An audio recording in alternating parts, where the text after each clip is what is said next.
Hoy vamos a hablar de un tema muy chévere. ¿A cuántos les gusta comer sano? ¿Sí? Solo como 3 levantaron la mano. ¿A cuántos les gusta las ensaladas con aceite de oliva? Saben rico, ¿sí o no?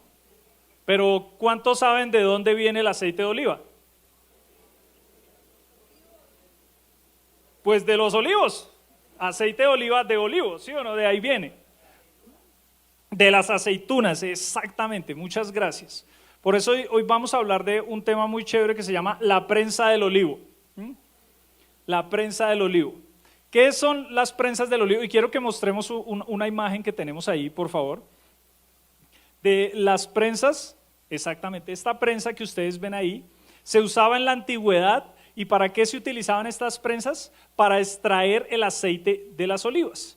De hecho, hoy en día estaba estudiando sobre el tema y aún hay lugares donde todavía se extrae el aceite de las olivas por presión.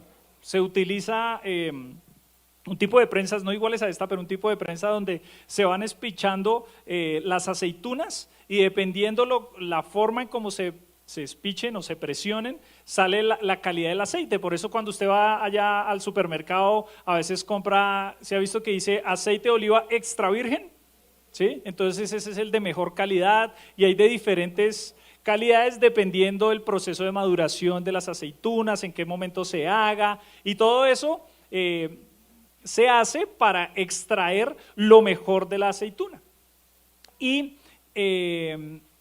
cuando nosotros vemos a Jesús en el momento de la oración, lo vemos que él continuamente se apartaba a orar, él iba al Monte de los Olivos, de hecho a un lugar que se llamaba Getsemaní. Y Getsemaní básicamente quiere decir eso, prensa de aceite o prensa de aceitunas. Esto viene del caldeo en el original que se llama Getsemané, pero eso quiere decir Getsemaní. Así que cuando Jesús fue allá a hacer la última oración que hizo por nosotros antes de entregarse en la cruz, él estaba entrando en la prensa de aceite. O sea, él iba a ser exprimido para que nosotros pudiéramos ser bendecidos. De hecho, en el antiguo cercano oriente, los olivos eran una fuente esencial de alimento. Y cuando nosotros leemos en la palabra de Dios, por tiempo no lo vamos a leer todo, pero vemos que el aceite, y aún hoy en día es utilizado como alimento para las ensaladas u otras cosas. También era utilizado para los aceites de las lámparas, como medicina, como aceite para la unción, como aceite para el sacrificio. También los olivos los utilizaban para madera de muebles, o sea, muchas cosas. Y también sabemos que el aceite es un símbolo del Espíritu Santo. ¿Y cuántos se gozan porque tenemos al Espíritu Santo? ¿Sí? Entonces Jesús fue golpeado, aplastado en la cruz para que su Espíritu Santo fuera derramado sobre la iglesia, después de su ascensión al cielo. O sea, en esencia Jesucristo es el olivo de Dios y el Espíritu Santo es su aceite. Entonces, o su aceite de oliva, como lo quiera llamar. Entonces quiero que leamos un versículo. Vamos a ir a Lucas 22, al versículo 39, lo voy a leer de la Nueva Traducción Viviente. Esto fue cuando Jesús se acercó allá al Monte de los Olivos, al huerto de Getsemaní. Dice lo siguiente, Lucas 22, 39. Luego, acompañado por sus discípulos, Jesús salió del cuarto en el piso de arriba, o sea, después de hacer la última cena, y como de costumbre fue al Monte de los Olivos. Allí les dijo, oren para que no cedan a la tentación. Se alejó a una distancia como de un tiro de piedra, se arrodilló y oró. Padre, si quieres te pido que quites esta copa de sufrimiento de mí. Sin embargo, quiero que se haga tu voluntad, no la mía. Entonces apareció un ángel del cielo y lo fortaleció. Oró con más fervor y estaba en tal agonía de espíritu que su sudor caía a tierra como grandes gotas de sangre. Finalmente se puso de pie y regresó a donde estaban sus discípulos, pero los encontró dormidos, exhaustos por la tristeza. ¿Por qué duermen?, les preguntó. Levántense y oren para que no cedan a la tentación. Entonces vamos a hablar de lo que sucedió en estos versículos y vamos a hablar un poquito de la importancia que tiene la oración. Fíjense en el versículo 41 dice, se arrodilló y ¿qué hizo? se arrodilló y oró. O sea, antes de Jesús entregar su vida por cada uno de nosotros, Jesús estuvo allá en Getsemaní orando. O sea, Jesús, el olivo de Dios, Él soportó la cruz para darnos al Espíritu Santo. Y la Biblia dice en Romanos 11 que nosotros fuimos injertados en el olivo. Entonces, si nosotros fuimos injertados en el olivo, entonces cada uno de nosotros es como las aceitunas. Si nosotros fuimos injertados en el olivo, entonces debemos ser como esas aceitunas que nos presentamos en Getsemaní para ser exprimidos y que salga la presencia de Dios. Y yo sé que a muchos el tema de la oración como que es un tema complejo. De hecho, Pastor John el otro día dijo, si usted quiere que la iglesia esté callada, hable de oración. ¿Sí o no?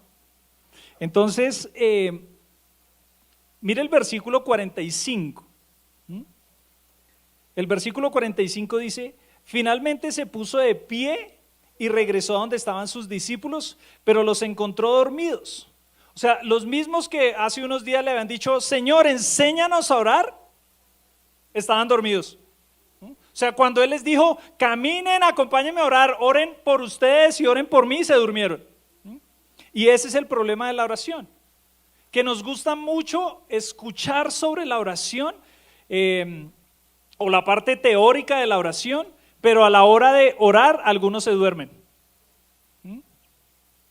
Y voy a confesar mis pecados, yo me he quedado dormido orando. ¿A alguno de ustedes le ha pasado eso? Ahí sí todos, sí, amén. No, pues eso no es la parte chévere de la oración, ¿sí? Pero a veces a uno le pasa. Y hay gente que se queda dormida porque no les gusta orar.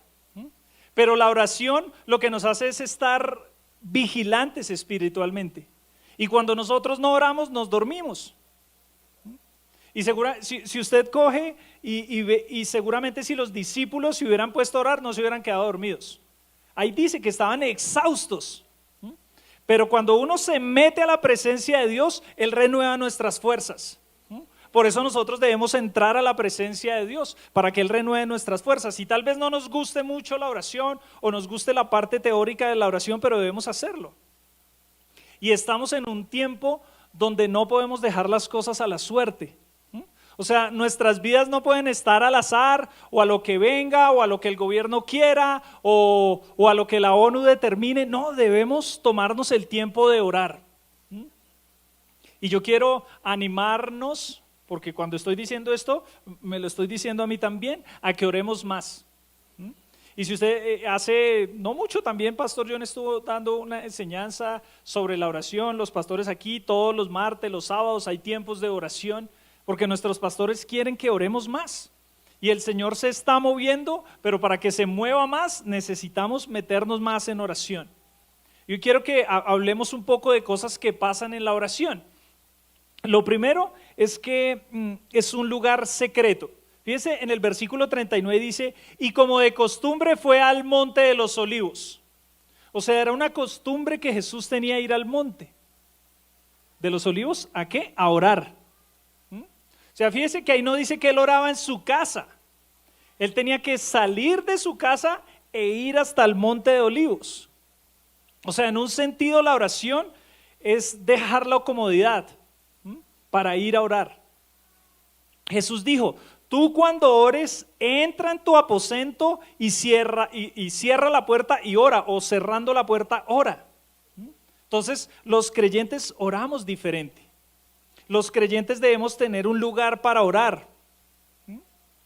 Cuando dice, cierra la puerta, es para que estemos a solas con Él, para deleitarnos en su presencia.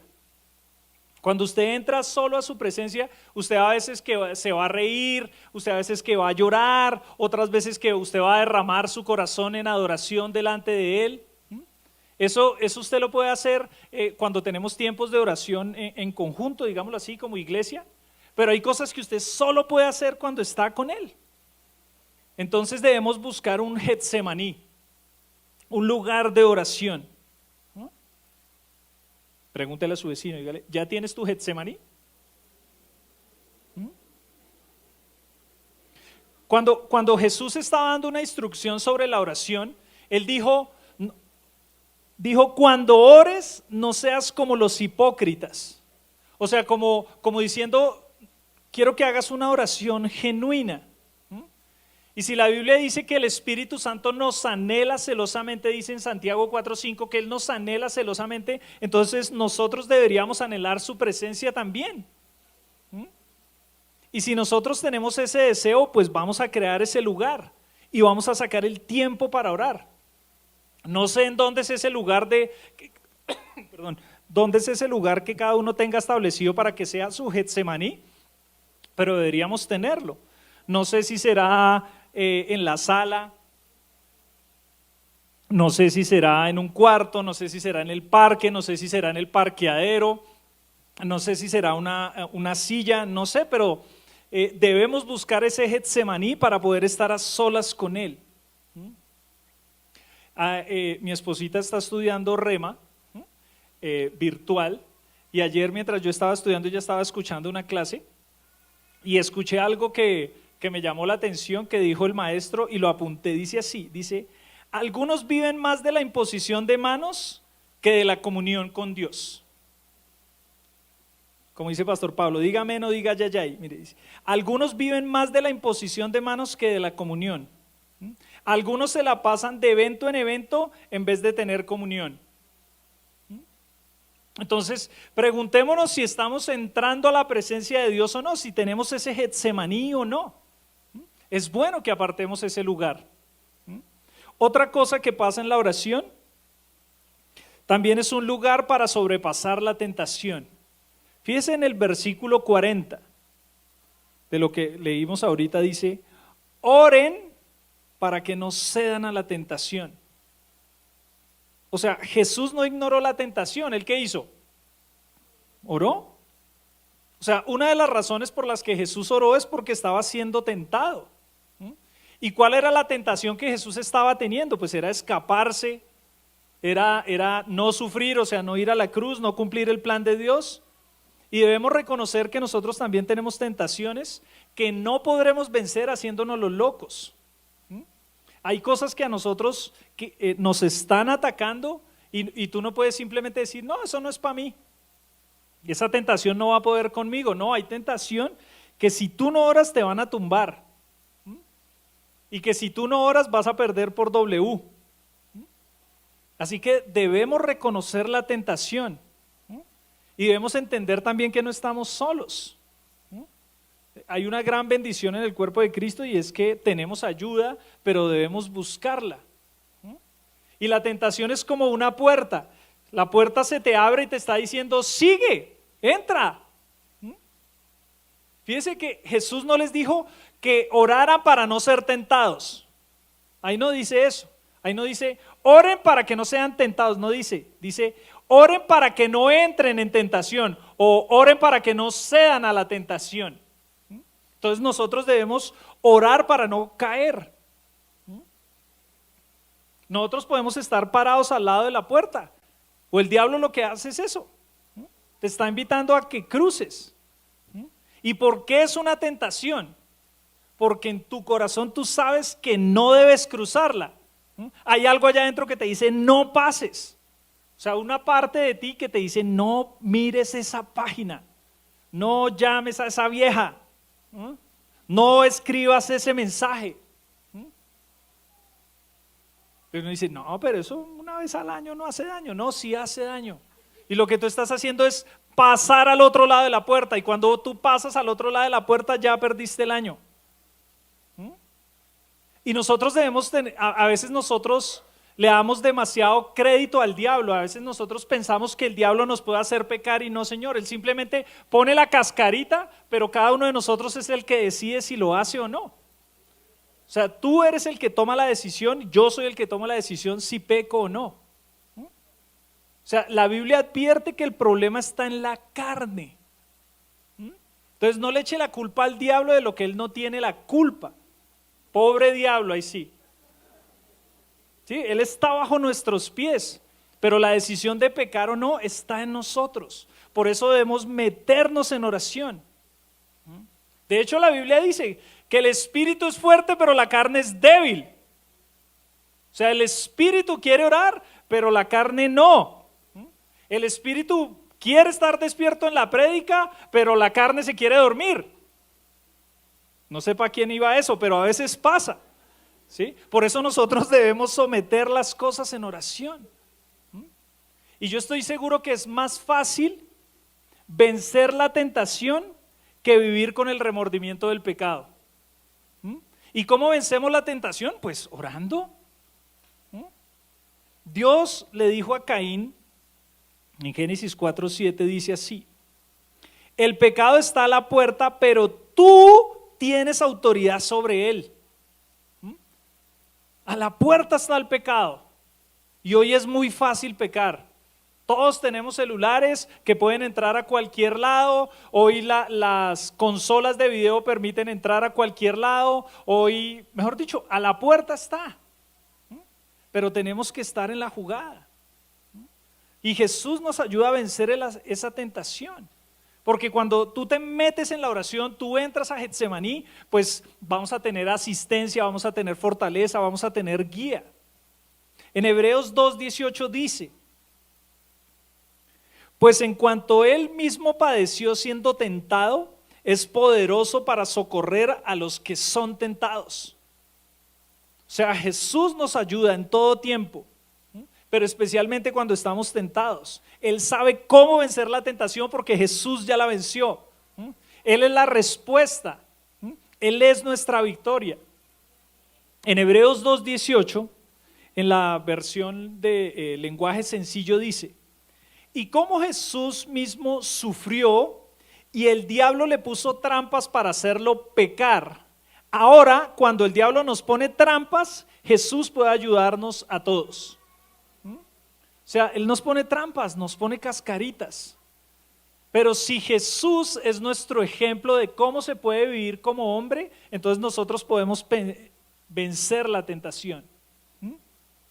Yo sé que todos pasamos por eso. O sea, no hay alguien aquí que diga, no, yo nunca he sido tentado. Pues le profetizo que dentro de poquito lo va a hacer, ¿sí? Porque esto es para todos.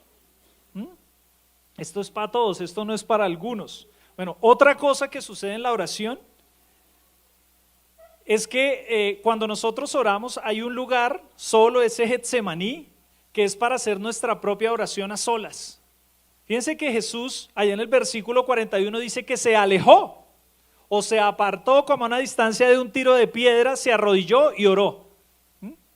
No tengo ni idea cuánto es una distancia de un tiro de piedra. Me lo he imaginado como Jesús cogiendo para estar bien lejos de estos manes, y por allá cruzando la calle. No, de pronto un tiro de piedra fue algo así, o no sé si Jesús jugaba tejo, 18 metros, 12 metros, no sé, pero él dice que a un tiro de piedra se fue y oró.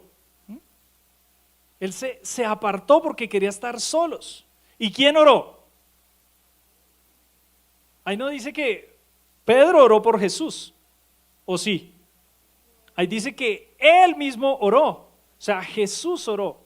Entonces, de hecho, hay versículo antes dice que Jesús estaba acompañado por sus discípulos, pero él oró a solas. O sea, él los dejó ahí y se fue a un lugar aparte. Y a veces para orar bien hay que dejar hasta los amigos de la iglesia. Porque eso requiere compromiso. A veces para orar toca dejar hasta las personas a las cuales estamos llamados para ministrar. A veces hasta orar hay que dejar a los hijos a un lado, hay que dejar a la esposa a un lado e irnos a orar. Porque el Señor quiere que pasemos tiempo con Él. Eso fue lo que hizo Jesús. Y obviamente que hay un tiempo de oración congregacional, está bien, pero también hay unos tiempos de oración individual. Y en muchas ocasiones lo que hace esa oración congregacional de los martes, de los miércoles antes del servicio, del sábado, es prepararnos o entrenarnos para la oración individual que cada uno de nosotros debemos tener. Que los discípulos le dijeron a Jesús, Señor, enséñanos a orar. Y Él les dijo, pues camine, que ¿cómo se aprende a orar? Pues orando. Entonces usted puede decir, le puede decir a Pastor Dani, enséñame a orar. Y el que le va a decir, pues mijo, venga a los tiempos de oración y oramos. Entonces, si usted quiere aprender a orar, ¿qué tiene que hacer? Pues orar. Y podemos orar de forma unida, adorar a Dios en su presencia, bajo la guía del Espíritu Santo, y gloria a Dios por eso. pero las cosas personales, las cosas importantes las resolvemos en nuestra oración individual. Por eso cada uno de nosotros debe tomarse el tiempo y entrar a su presencia. En Santiago 5, versículo 13, Santiago 5:13 en la versión lenguaje sencillo dice: si alguno de ustedes está triste, póngase a orar. Entonces dígale a su vecino: ¿está triste? Póngase a orar. ¿Sí? Si está alegre, alabe a Dios con cánticos. O sea, ahí está la solución. A veces nosotros, padre, no, póngase a orar, mijo. O sea, Santiago dice, ahí no dice pídale al vecino que ore. Ahí no dice pídale a su pastor que cante por usted. Ahí dice ore. O sea, esto nos da la idea que cada uno de nosotros es responsable de su vida de oración. ¿Sí? Y nadie está diciendo que no podemos orar unos por otros, no, sí. Podemos preocuparnos los unos por los otros. De hecho, en Gálatas dice que debemos sobrellevar las cargas los unos de los otros. Sí, pero en el contexto de Santiago, lo que él realmente está diciendo ahí es que debemos orar por los enfermos, por lo que nos pueden hacer la oración por ellos mismos.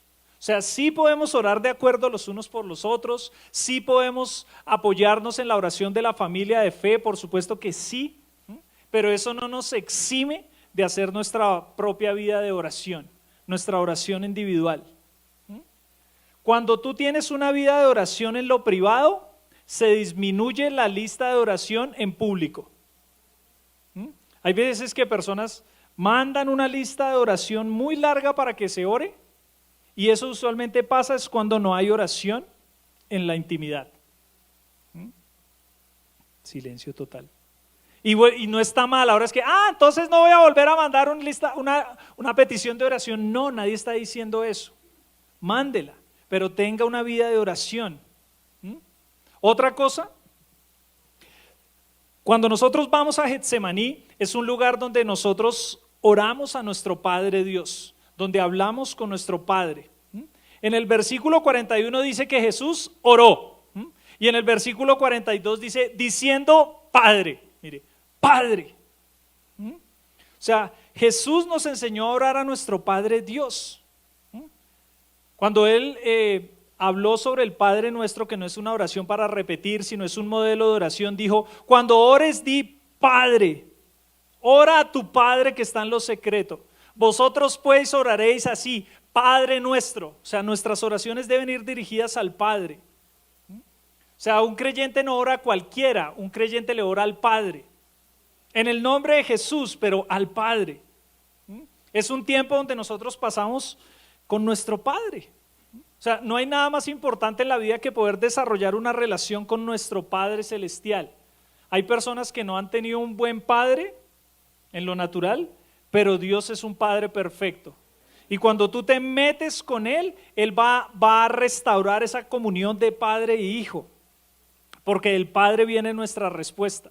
Entonces, tú no le oras a San José, tú no le oras a la Virgen, tú no le oras a San Pedro, tú no le oras a San Juan, tú le oras al Padre. Porque la Biblia dice, porque tu Padre que ve en lo secreto te recompensará en público. Y cuando nosotros vemos las cartas, nosotros vemos que los que los apóstoles oraban al Padre. De hecho, miremos un versículo, Efesios 3, versículo 14. Dice, cuando pienso en todo esto, caigo de rodillas y elevo una oración al Padre. Entonces, ¿a quién elevaba las oraciones Pedro? Al Padre. ¿A quién debemos elevar nuestras oraciones? Al Padre. O sea, la respuesta a la oración viene si es hecha de forma correcta a la persona correcta. A veces nosotros pensamos, ¿y por qué yo he orado y no he recibido respuesta? Tal vez le estás orando a la persona que no es. Otra cosa es que la oración es un lugar de consagración al plan de Dios. Es un lugar de consagración.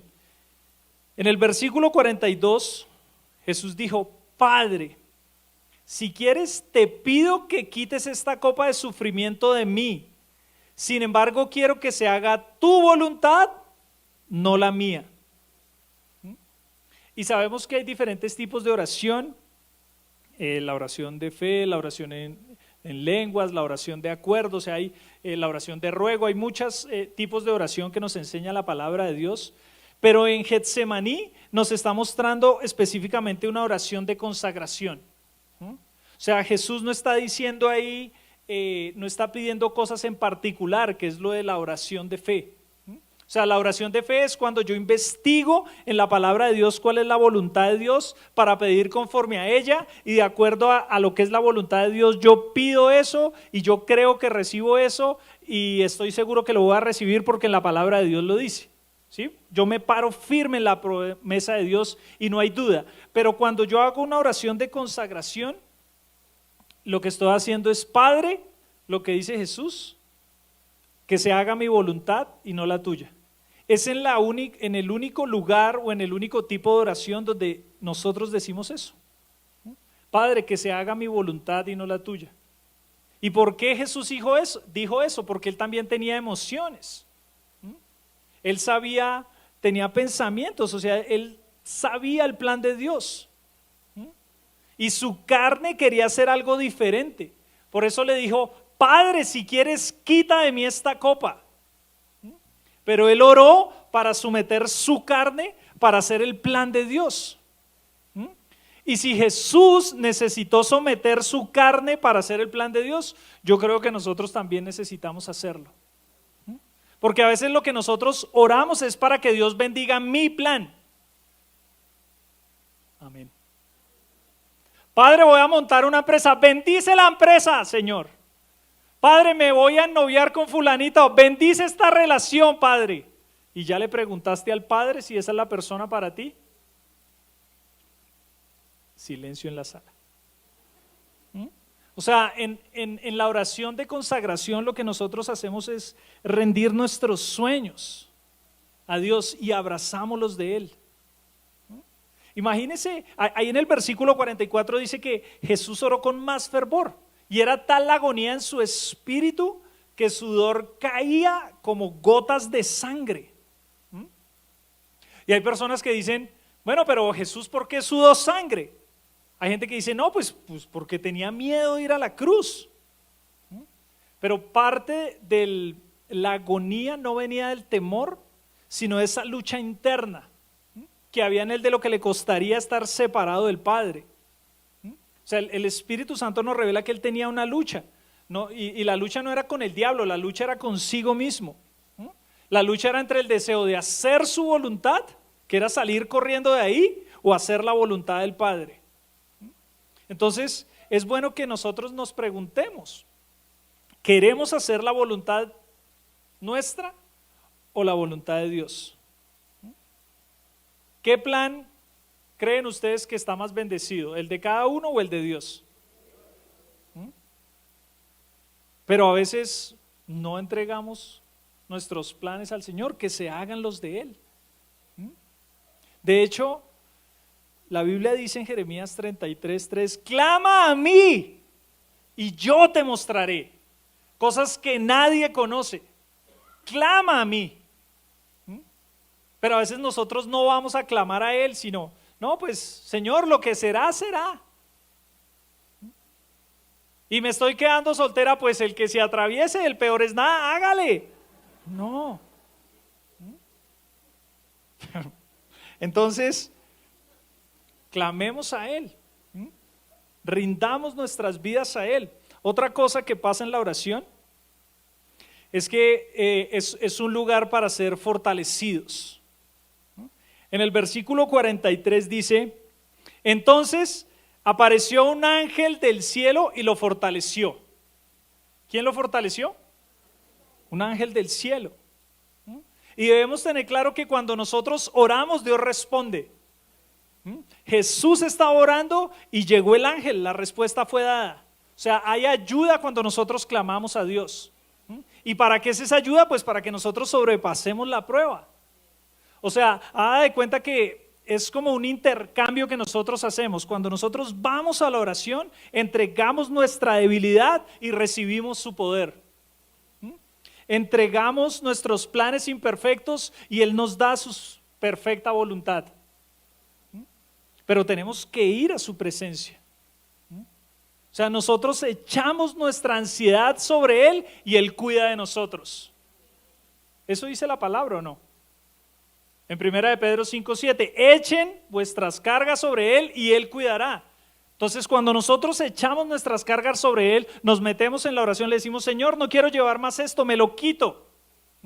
Entonces, Él cuida de nosotros.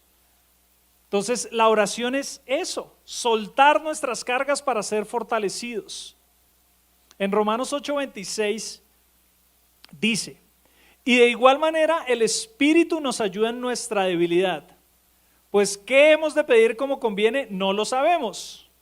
Pero el Espíritu mismo intercede por nosotros con gemidos indecibles. O sea, el Espíritu nos ayuda. Hay debilidades que tenemos en la carne. Todavía no tenemos un cuerpo glorificado. Y nosotros debemos orar en el Espíritu por cosas que no sabemos, pero que Él nos puede revelar. Y cuando nosotros entramos en la oración, nosotros somos fortalecidos. ¿Por qué? Porque la autoridad que tenemos en Cristo también es revelada. Es donde se nos recuerda la posición y el respaldo que nosotros tenemos cuando entramos a la oración. Cuando usted entra a la oración y de pronto usted está bajoneado, no ha tenido un buen día o una buena semana, o su matrimonio está pasando por algo difícil, o hay alguna situación, o tal vez usted no esté pasando por nada, no sé, pero cuando usted entra a la presencia de Dios y usted empieza a leer la palabra, el Espíritu Santo te recuerda que tú eres un hijo, que tú eres amado, que tú eres redimido, que tú eres rescatado, que tú eres bendecido, que tú eres la cabeza y que tú no eres la cola, que tú eres bendecido en la entrada y en la salida, en la ciudad y en el campo. Pero ¿dónde pasa eso? Cuando entras a la oración. Es que Él te recuerda eso. Entonces eres fortalecido cuando entras a la oración. Cuando tú entiendes la autoridad que tienes, te levantas como hizo Jesús. ¿Se acuerda que después de que Él salió de ahí de orar, se lo llevaron pues para arrestarlo? Y sacó Pedro muy espiritual, ¿sí? No había orado Pedro, y entonces muy espiritual, él saca una espada y le baja la oreja a Malco, después de salir de orar. ¿Sí ve lo que pasa cuando uno no ora? Entonces, ¿por qué se agarra usted con su esposa? Porque no ora. Sencillo. De pronto saca un cuchillo su esposa y le baja la oreja. ¿Por qué? Porque no ha orado. Entonces, si usted quiere ver a sus ángeles trabajar, ore. Debemos entender que hay ángeles a nuestra disposición. Jesús, ¿qué le dijo a Pedro? Pero usted, ¿por qué hace eso? Leámoslo, mire, Mateo 26 del 52 al 54. En la Nueva Biblia me gusta como lo dice esta versión. Mateo 26 del 52 al 54 dice, guarda esa espada, le ordenó Jesús. El que mata a espada perecerá. ¿No sabes que podría pedirle a mi Padre que me enviara 12,000 ángeles? Y me los enviaría al instante. Pero si lo hiciera, ¿cómo se cumplirían las escrituras que escriben lo que ahora mismo está aconteciendo? 12,000 ángeles. O sea, si uno dice en la Biblia que mató a 180,000 en una noche, 12,000, ¿cuántos matarán? O sea, eso es una gran cantidad de población de la tierra. Multiplique 12,000 por 180,000, a ver cuántos millones de personas le da. Pero entonces, mire la revelación que tuvo Jesús después de estar en la oración. No, venga, hágale. ¿Cuántos son? O sea, Jesús tenía autoridad, y cuando usted se mete en la presencia de Dios, usted sale sabiendo que usted es más que vencedor. Usted sale sabiendo que ningún arma forjada contra usted prosperará. Usted sale sabiendo que mayor es el que está en usted que el que está en el mundo. ¿Por qué? Porque usted se mete en la presencia de Dios. Y usted sabe que hay ángeles a su disposición y que ellos se mueven conforme a la voluntad del Padre. Entonces usted les dice, vayan ángeles y hagan que la provisión venga. Traigan la provisión que necesito para la universidad, traigan la provisión que necesito para el colegio de mi hijo. Usted lo puede hacer porque ya ha entendido lo que dice la palabra de Dios. Y la Biblia dice que nosotros podemos orar desatando ángeles. desatando ángeles, no solo atando demonios, sino desatando ángeles. Y lo hacemos en el nombre de Jesús. Obviamente la estrategia ya estaba diseñada y Jesús continuó con el plan. Pero él pudo haber dicho: Miguel, van de esos ángeles, mijo. ¿Sí o no? Miguel estaba ya esperando como: bueno, Jesús, ¿qué hago? Estoy esperando el capitán de los ejércitos celestiales de la orden. ¿Qué hacemos? ¿Nos vamos de una por usted o qué? De la orden y nosotros vamos. Y Jesús dijo: no, no, no. Ya el plan está dado, el Señor lo va a hacer, Él es el que se va a hacer todo como Él quiere que se haga, entonces que se haga su voluntad. Pero usted se mete en la presencia de Dios y usted es empoderado. ¿Dónde fue Jesús? ¿Dónde es que Jesús ganó esa batalla, esa tentación? En la oración. Entonces tus victorias más grandes se ganan de rodillas. Ahora no falta el que esté pensando: o sea que si oro de pie no vale. No, nadie está diciendo eso. No sea religioso, ¿sí? Porque alguien puede decir: no, es que tiene que ser de rodillas. No, eso no dice la Biblia. Cuando Jesús alimentó a un poco de personas, que dijo, él recibió los panes y dijo: Padre, gracias porque yo sé que tú siempre me escuchas. Cuando resucitó a Lázaro estaba de pie. O sea, no sea religioso. Pero nuestras batallas se ganan de rodillas. El cielo está a nuestro favor, tenemos al Espíritu Santo, el mayor vive en cada uno de nosotros. El Señor, que es la cabeza de la iglesia, vive en usted. Entonces no salgas del lugar secreto hasta que tú seas fortalecido. Porque a veces entramos a la oración, oramos un tricito y luego ya no seguimos orando. No, hasta que seamos fortalecidos, hasta que entendamos quiénes somos y quién es el que nos respalda. Hasta que entendamos que el príncipe de paz, el capitán de nuestra salvación, nos llena de certeza, nos llena de victoria. En Él somos más que vencedores. En Él somos completos, dice la palabra de Dios. Pero eso lo entendemos cuando nos metemos en la oración. ¿Ok? Póngase de pie, por favor.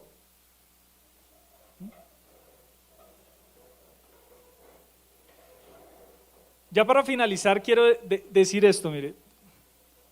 Todos los creyentes, todos, yo creo que no hay excepción, queremos ver el poder de Dios y su unción, ¿cierto? Queremos el aceite, pero se nos olvida pasar por la prensa. Entonces, si usted quiere la unción, tiene que pasar y ser exprimido. Pastor John enseñó hace un tiempo, él dijo: la salvación es gratis, pero la unción cuesta. Y si nosotros queremos esa unción, nos debe costar. Y cuando digo costar, no quiere decir que tengamos que pagar algo. O sí, tal vez tenemos que pagar un precio. Y es ir allá de rodillas y meternos con el Padre. Entonces, para resumir rápidamente, mire, Getsemaní, esa prensa del olivo, es un lugar secreto. Es un lugar donde podemos sobrepasar la tentación. Es un lugar íntimo para hacer nuestra propia oración a solas. Es un lugar donde podemos ir a orar con nuestro Padre Dios. Es un lugar donde podemos recibir el plan de Dios y consagrar nuestra vida al plan de Dios. Y también es un lugar para ser fortalecidos. Entonces yo quiero animarlos a que asistan todos los martes, los sábados, los miércoles antes de oración a ese Getsemaní que tenemos en la iglesia. No se pierda los tiempos de alabanza. Pastor John David el otro día dijo: la alabanza no es la excusa para llegar tarde a la iglesia. Entonces no se pierda los tiempos de alabanza. No se pierda entrar a la presencia de Dios, porque la prensa tal vez duele, tal vez a usted le cueste orar, pero cuando entramos a su presencia el aceite va a fluir y el aceite de Dios te dará la victoria. ¿Vale? Entonces oremos.